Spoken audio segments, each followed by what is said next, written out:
Namaskar. I am Priyadarshan and you are welcome in State Council of Educational Research and Training, Patna.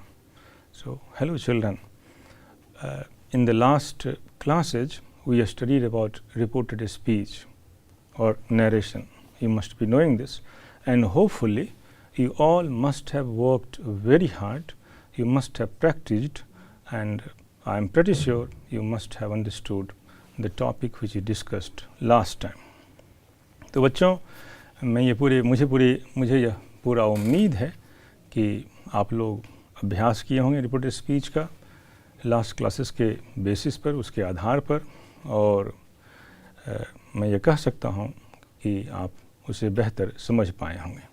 तो उसी reported speech के जो बचे हुए parts हैं, बचे हुए हिस्से हैं, we are going to continue that.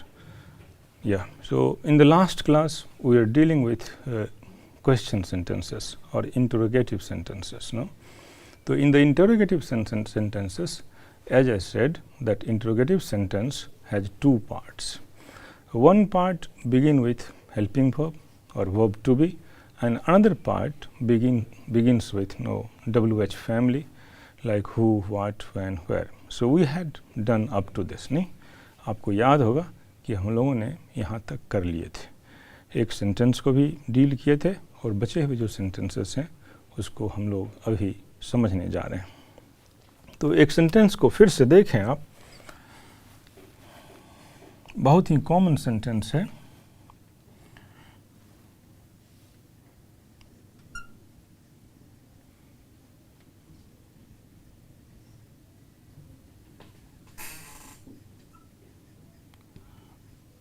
The teacher said, very often the teacher must be asking you this kind of question in the class.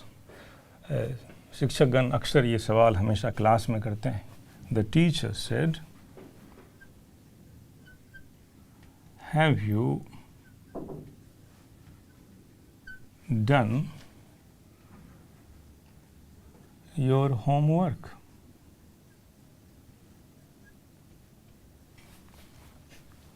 तो ये बहुत ही कॉमन सवाल है. अक्सर क्लास में शिक्षक पूछते हैं कि have you done your homework, क्या आपने अपना गृह कार्य किया है. सो द टीचर सेड, तो हम लोग जो पढ़े थे लास्ट टाइम, अगर आप रिकॉल करेंगे तो सेड को बताएं आप किस में कन्वर्ट करेंगे, क्योंकि सेंटेंस क्वेश्चन का है, सेंटेंस इंटरोगेटिव है. तो said will get converted into asked. याद आ गया आपको, सेड आस्क्ड में कन्वर्ट हो जाएगा. ये पार्ट डन है. अब यहाँ देखें, have you done your homework, क्या आपने अपना गृह कार्य कर लिया है. तो have you done your homework, can you tell me in which tense in fact this sentence comes into. ये जो सेंटेंस है इसका टेंस क्या है, what is the tense of this sentence. Have you done your homework, have का प्रयोग है और past participle do did done, done का यूज है यहाँ. तो क्या आपने अपना कार्य, गृह कार्य किया है. तो यह प्रेजेंट परफेक्ट का सेंटेंस है, ये हिस्सा. तो इसका आंसर होगा कि द टीचर सेड को कन्वर्ट करेंगे आप आस्क्ड में. So the teacher asked if. अब फिर से याद करें कि यहाँ यू है, ये टीचर थर्ड पर्सन है और इसमें रिपोर्टेड स्पीच में यू है, नहीं? तो मैंने आपको क्या बताया था, यू को आप कैसे सॉल्व करेंगे, यू को किस में कन्वर्ट करेंगे. तो सिर्फ दिमाग में यहाँ रखना है कि the teacher said to me, शिक्षक मुझे कहा, शिक्षक टीचर मुझको बोला. तो the teacher said have you done your homework. The teacher asked if I had. You को किस में कन्वर्ट करेंगे, आई में.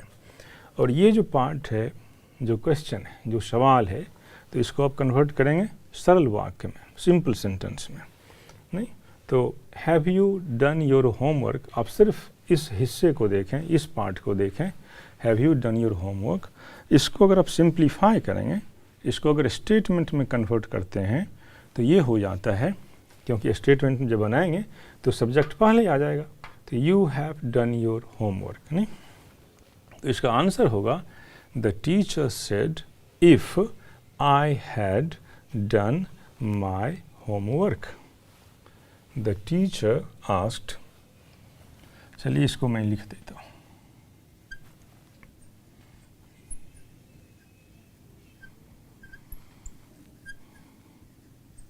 The teacher asked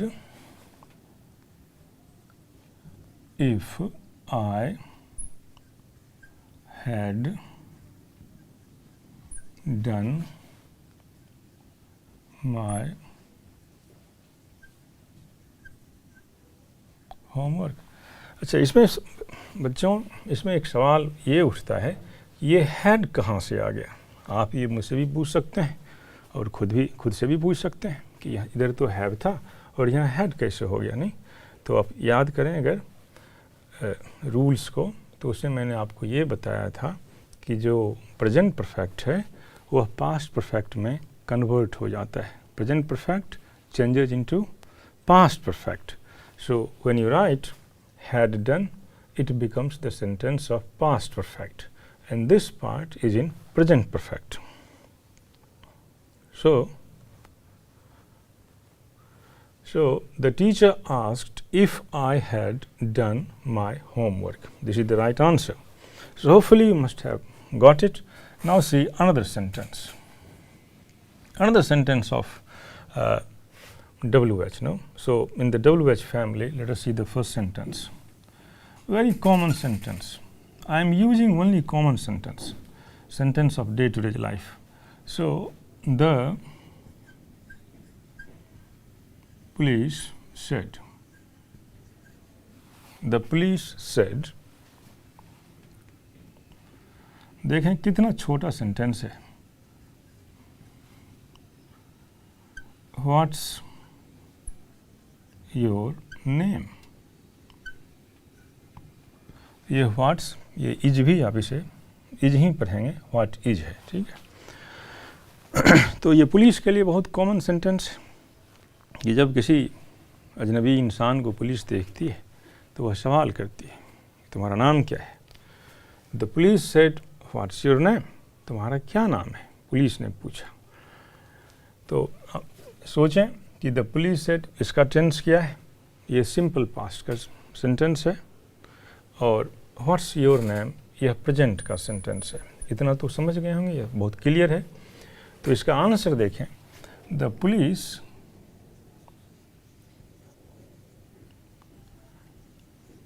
asked. Fine. Said will get converted into asked in both kinds of sentences in interrogative. So the police asked, what is your name? अब इसमें जो tricky चीज़ है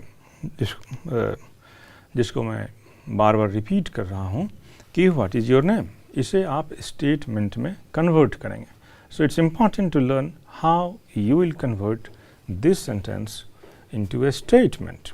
So what's your name? What is your name? इसका answer या इसका जो convert करेंगे आप द पुलिस, वह यह होगा कि द पुलिस आस्क्ड व्हाट, इस योर को माय हो जाएगा योर, तो what my name was.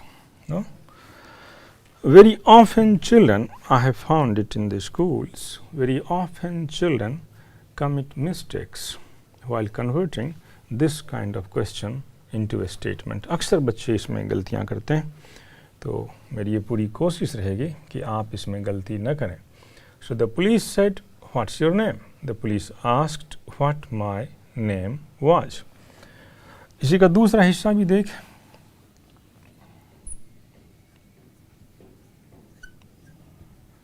The police said,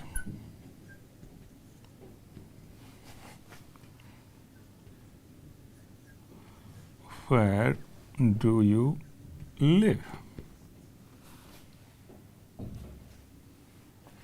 Where do you live in or live at? So the police said, where do you live in? Police फिर पूछती है कि तुम रहते कहाँ हो, तुम कहाँ रहते हो. So almost the same thing. the police asked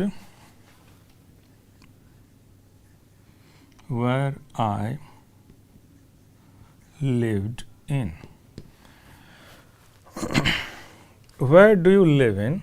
Where do you live in यह सिंपल प्रेजेंट टेंस है, तो यह कन्वर्ट हो जाएगा सिंपल पास्ट में। तो सिंपल पास्ट में where do you live in, जब इसको आप स्टेटमेंट में कन्वर्ट करेंगे तो यह हो जाएगा where I lived in, और said asked में कन्वर्ट हो जाएगा। एक सेंटेंस और देखें। So my mother said, why don't you take your food on time? मेरी माँ मुझसे कहती हैं कि तुम अपना खाना वक्त से क्यों नहीं लेते। नहीं, तो सिंपल है। said को फिर आप कन्वर्ट करेंगे तो asked हो जाएगा। my mother asked, उसके बाद इसे आपको why don't you take your food on time, इसे कन्वर्ट करना है स्टेटमेंट में। नहीं, तो my mother asked why I didn't take my food on time, क्योंकि ये सिंपल प्रेजेंट है। why don't you take your food on time, तो इसे आप जब सिंपल पास्ट में करेंगे तो यह हो जाएगा why I didn't take my food on time. तो my mother asked why I did not or didn't take my food on time. इस तरह से इसे आप बना सकते हैं। एक आध सेंटेंस और देखें। The farmer said, where shall we sell our grain? किसान ने कहा, हम अपना अनाज कहाँ बेचेंगे। नहीं, तो the farmer asked where, sell को किस में कन्वर्ट करेंगे, जरा याद करें। sell should में हो जाएगा, will would में हो जाएगा, can could में हो जाएगा, may might में हो जाएगा। नहीं, तो sell should में हो जाएगा, लेकिन यहाँ farmer है तो farmer के साथ क्योंकि थर्ड पर्सन है इसके साथ will ही लगेगा। तो उस हिसाब से the farmer asked where would they sell their grain. The farmer asked where would they sell their grain. अगर will के हिसाब से, अगर sell के हिसाब से बनाएंगे तो the farmer said where should they sell their grain. इसे आप इस तरह से बनाएंगे। तो बच्चों, हम लोगों ने आज जो ये क्वेश्चन का सेंटेंस है इसका हम लोगों ने अभ्यास किया है। तो हम लोगों ने दो सेंटेंसेस किए हैं, एक असर्टिव और दूसरा इंटेरोगेटिव। अब इसका एक जो तीसरा हिस्सा है जो बहुत ही इम्पॉर्टेंट है और बहुत ही मज़ेदार भी है, हम सब इसे आम जीवन में भी इस्तेमाल करते हैं और आप भी इसे इस्तेमाल करना सीखिए। उसका नाम है imperative sentence. So children, we have done two sentences earlier. One was assertive one, which is also known as a statement, and the second which we did, that was the interrogative one. No? So we learnt that in interrogative sentences there are two kinds of sentences. One sentence begins with helping verb, other sentence begins with WH. In detail we went into that. I wrote several examples, solved them also. So hopefully you must have got them. Now we are going to study the third sentence, and that is known as imperative. तो बच्चों, मैं आपसे ये कह रहा था कि हम लोगों ने दो सेंटेंस रिपोर्टेड स्पीच के अभी तक देखे हैं। एक असर्टिव सेंटेंस है, असर्टिव, और उसे आप स्टेटमेंट भी कह सकते हैं। दूसरा इंटेरोगेटिव है, उसको आप क्वेश्चन भी कह सकते हैं। तो क्वेश्चन वाले में मैंने आपको बखूबी समझाया कि दो प्रकार के क्वेश्चन होते हैं। एक जो हेल्पिंग वर्ब से शुरू होते हैं, जिसमें मैंने आपको बताया कि is, am, are, was, were, shall, should, can, could, may, might, will, would, इन सब से शुरू होते हैं और उसको आप कनेक्ट करते हैं इफ़ या वेदर से। दूसरा जो सेंटेंस है वो WH फैमिली का है, जिसमें who, what, when, how, where, why, whose, whom, इन सब से शुरू करते हैं। तो जो तीसरा सेंटेंस हम पढ़ने जा रहे हैं उसको इम्पेरेटिव कहते हैं।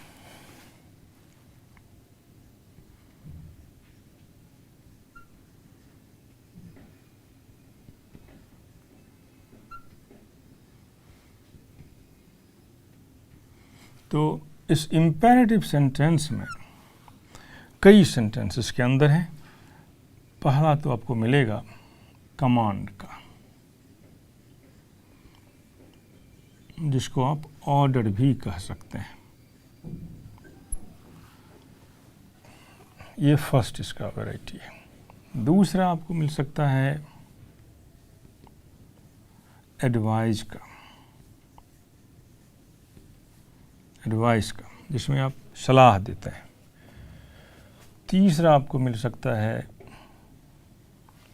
रिक्वेस्ट का, जिसमें आप निवेदन करते हैं, रिक्वेस्ट करते हैं, आग्रह करते हैं। और जो फोर्थ सेंटेंस है वह विश का है, जिसमें आप तमन्ना रखते हैं, जिसमें आप ख्वाहिश करते हैं। तो इस प्रकार ये जो 4 सेंटेंसेज हैं, ये चारों सेंटेंसेस इम्पेरेटिव सेंटेंस के अंदर आते हैं और हम इसे अभी पढ़ते हैं। सो कमांड या ऑर्डर का जो सेंटेंस है, नाम से ही पता चलता होगा कि इसमें ऑर्डर दिया जाता है, कोई किसी को ऑर्डर देता है। एज फॉर एग्जाम्पल, उदाहरण के तौर पर अगर आप देखें तो जैसे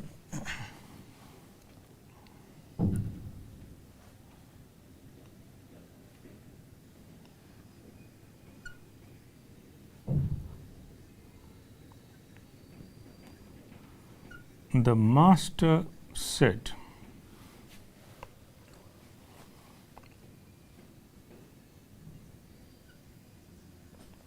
remove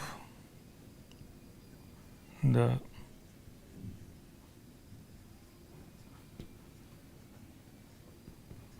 broken chair. The master said, remove the broken chair. टूटी हुई कुर्सी को हटा दो। मास्टर ने बोला, मालिक ने बोला कि टूटी हुई कुर्सी को हटा दो। नहीं, तो ये कमांड का सेंटेंस हो जाता है, ऑर्डर का सेंटेंस हो जाता है। ऑर्डर के जो सेंटेंस होते हैं उसे आइडेंटिफाई करना, उसे पहचानना भी आसान ही होता है। अब यहाँ देखें, रिमूव है, यहाँ सब्जेक्ट जो है वह गायब है, यहाँ से सब्जेक्ट यहाँ नहीं है, लेकिन सब्जेक्ट इंटेंडेड है, सब्जेक्ट छुपा हुआ है। जब मास्टर ये बोलता है इधर आओ, तो ये नहीं बोलता है कि तुम इधर आओ, वो बोलता है इधर आओ, उधर जाओ, ये करो, वो करो, इस ढंग से बोलता है मालिक। तो मालिक कहता है रिमूव द ब्रोकन चेयर। मालिक ये नहीं कहता है कि you remove the broken chair, मालिक कहता है सिर्फ टूटी कुर्सी हटा दो। तो द मास्टर, तो जब ये ऑर्डर का सेंटेंस है, क्योंकि सेंटेंस वर्ब से ही शुरू होता है, यह इसकी आइडेंटिफिकेशन है। This is the identification of the sentence of command that it begins with verb. यह क्रिया से ही शुरू होता है, इसमें सब्जेक्ट नहीं होता है। तो जो भी सेंटेंस इस ढंग से शुरू हो, वर्ब से शुरू हो, तो उसे आप देखें, समझें और पहचानने की कोशिश करें कि यह ऑर्डर का सेंटेंस है, यह कमांड का सेंटेंस है। तो इतना तो क्लियर है कि जो भी सेंटेंस वर्ब से शुरू होगा, आप समझेंगे कि यह ऑर्डर है। सो द मास्टर सेड, तो सेड को कन्वर्ट कर देंगे ऑर्डर में, नहीं, द मास्टर ऑर्डर्ड, नहीं, to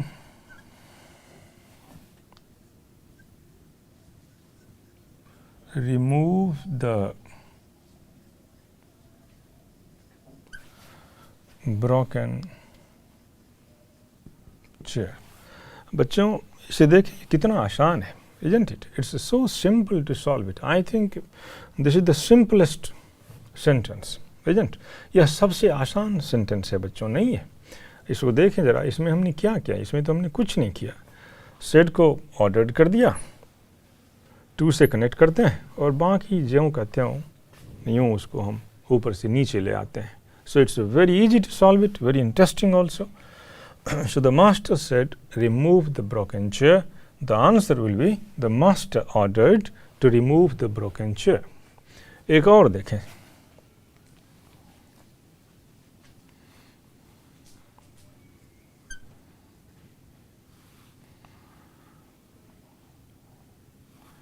The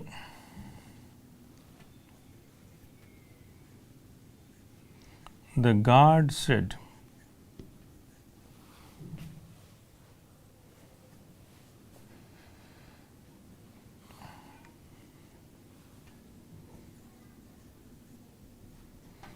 don't go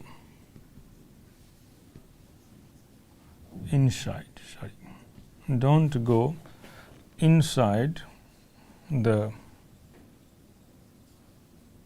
park. The guard said, don't go inside the park. So, the guard ordered not to go inside the park. एक ये है, ऐसे भी आप बना सकते हैं कि the guard said की जगह order कर देंगे, तो the guard ordered not to go inside the park. दूसरा आप ये ऐसे भी बना सकते हैं कि the guard prohibited from going inside the park. Both ways, in fact, both the sentences are correct. Both ways are correct. Both sentences are correct. दोनों तरीके सही हैं, दोनों सेंटेंस भी सही हैं. एक बार फिर से सुन लें. The guard said, don't go inside the park. The guard ordered not to go inside the park. नहीं, गार्ड ने ऑर्डर किया, आदेश दिया कि आप पार्क के अंदर नहीं जाएं. दूसरा बना सकते हैं कि the guard prohibited from entering inside the park. Guard ने पार्क के अंदर जाने से मना किया. तो दोनों सेंटेंस में देखें तो ऑर्डर ही है, ऑर्डर का ही टोन है. एक आध सेंटेंस और देखें.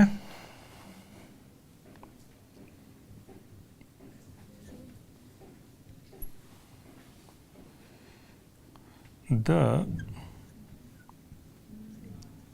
police said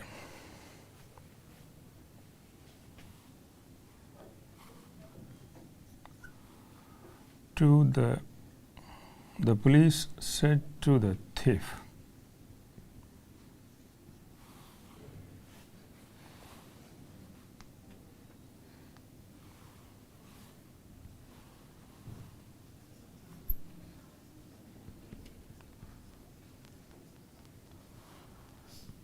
the police said to the thief, don't move.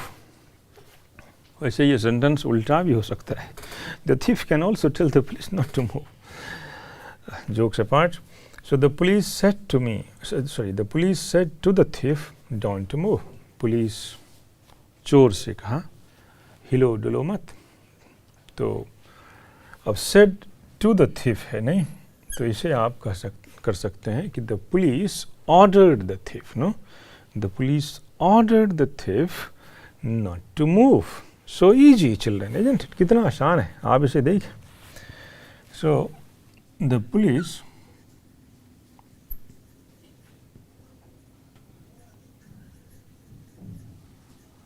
ordered the thief not to move. Isn't? So easy, children. Children, we just studied about the sentences of command or sentences of order. So now, तो command, order, आदेश, फरमान, इसके वाक्य तो हम लोगों ने पढ़ लिए, सुन लिए. अब ये इससे ज़्यादा करना तो ठीक है नहीं, क्योंकि ऑर्डर किसी को पसंद है, ऑर्डर किसी को पसंद नहीं. तो ऐसा करते हैं, थोड़ा सलाह की बातें कर लेते हैं. तो इसे देखें, ये सेंटेंस एडवाइस की है. अब जो सेंटेंस हम पढ़ेंगे वह सलाह, मशविरा, इस तरह के सेंटेंस को देखते हैं. अब ज़रा देखें, इसको पहचानना पड़ेगा आपको, क्योंकि मैंने आपको पहले बताया था कमांड में कि generally the sentences of command it begins with a verb. यह वर्ब से शुरू होता है, क्रिया से शुरू होता है. लेकिन एडवाइस के जो सेंटेंस हैं वह भी क्रिया से शुरू होते हैं या हो सकते हैं. तो आपको सेंटेंस का जो टोन है, नहीं, the way the sentence is put fourth, the way the sentence is being said, जिस तरीके से वाक्य को कहा जाता है, उस तरीके को जब पहचानने की कोशिश करेंगे जिसे आप टोन बोलते हैं कि किस टोन में वह सेंटेंस कहा गया है या लिखा गया है। तो जब टोन को पहचानने की कोशिश करेंगे तब यह अंतर बिल्कुल आपको साफ मिलेगा। तो बच्चों देखते हैं एडवाइस का सेंटेंस। अब जैसे देखें एक बहुत ही कॉमन सेंटेंस, आप मुझे पूरी तरह से उम्मीद है कि आप इस सेंटेंस से ज़रूर गुजरे होंगे। ज़रा देखें,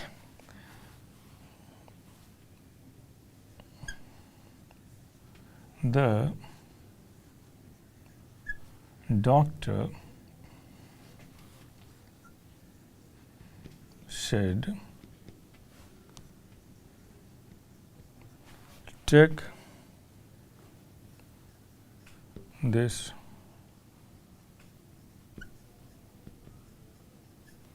medicine. So the doctor said take this medicine. नहीं, डॉक्टर जब कोई मेडिसिन, क्योंकि वो जो प्रिस्क्रिप्शन लिखता है आप देखेंगे तो एक कॉर्नर में डॉक्टर ADV लिख देता है, जिसका मतलब ही एडवाइस होता है। Because the doctor can't order a patient, no, patient is already sick. If a sick person is ordered he will be further sick, he will be more sick, no. अगर कोई किसी मरीज को कोई चेतावनी दे, ऑर्डर दे, तो वो और घबरा कर और बीमार हो जाएगा। तो डॉक्टर सिर्फ सलाह देता है। So the doctor said take this medicine, तो इसको बनाएंगे कि the doctor advised to take that medicine. No? The doctor advised to take that medicine. This is how we shall go with the sentences of advice. See another sentence.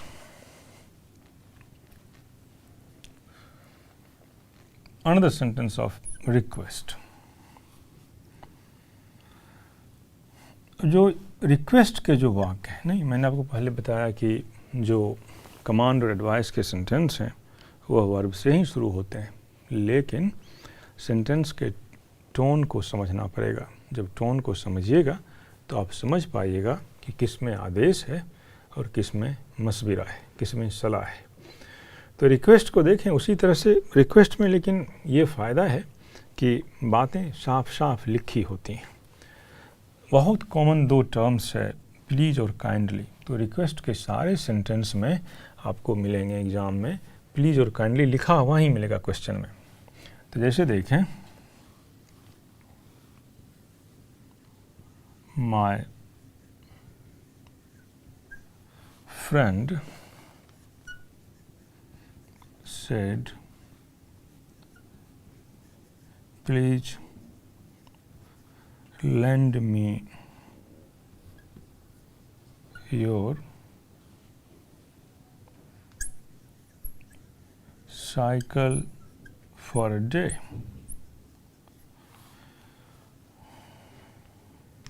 नहीं?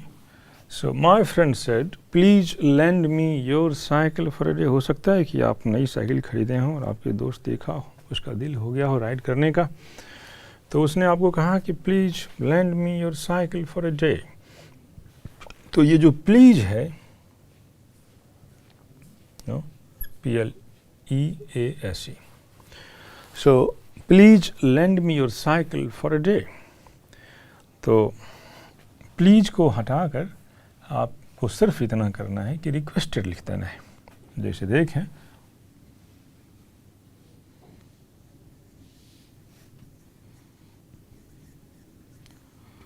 my friend requested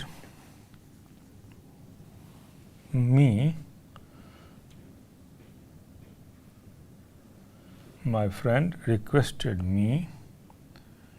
to lend him my cycle. समझ गए बच्चों? Isn't? It's also not so difficult, very easy. What I did, अब see, at the place of please, we wrote requested. Easy to write, not so difficult. So my friend at the place of said, we removed two words, said and please, and just wrote one requested. So my friend requested me to lend him my cycle. So it's a sentence of request. So children, we have done, in fact, assertive sentence, interrogative sentence, and this imperative is going on. In imperative also, we did two kinds of sentences. All command completely we did, advice also we did, and request is all. It's just going on. And the remaining part of the sentence we shall do in the next class, in the next episode. Till then, goodbye. See you next time. Take care. Namaskar.